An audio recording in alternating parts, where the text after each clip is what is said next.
Une question qui revient souvent, c'est où faire classe dehors? Parce qu'évidemment, on n'a pas tous une forêt centenaire devant notre école, a fortiori quand on est à Paris.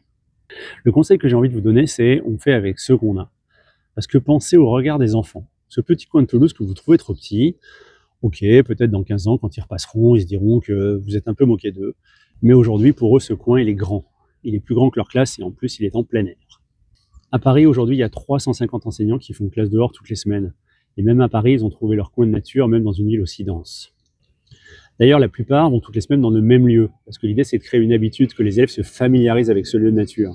Ce sera aussi plus simple pour vous. C'est pour la même raison qu'ils sortent toutes les semaines. C'est plus facile qu'une fois par mois. Ça devient ritualisé. Et puis le lieu va bouger. La météo, les saisons, le travail du jardinier, les événements que vous allez vous-même proposer, un anniversaire, la répétition du spectacle. Pas la peine de changer de lieu tout le temps. Je termine par deux petits conseils. Un, pour choisir le lieu, vous pouvez le faire avec vos élèves. Vous faites votre première séance dans les 2-3 lieux dont on vous a parlé, et après, avec eux, vous faites un bilan sur les éléments, le ressenti, ce que vous avez vu, ce que vous avez aimé, et vous choisissez avec eux ou pour eux. Deux, prévoyez un plan B pour les fois où le parc est fermé, par exemple pour avis de tempête. Si vous avez déjà anticipé une promenade à faire dans les lieux remarquables du quartier, ce serait quand même beaucoup plus agréable que de revenir dans la classe. Je suis Alexandre et toutes les semaines, je vous parle de la classe dehors et vous êtes de plus en plus nombreux à me suivre et ça me fait très plaisir.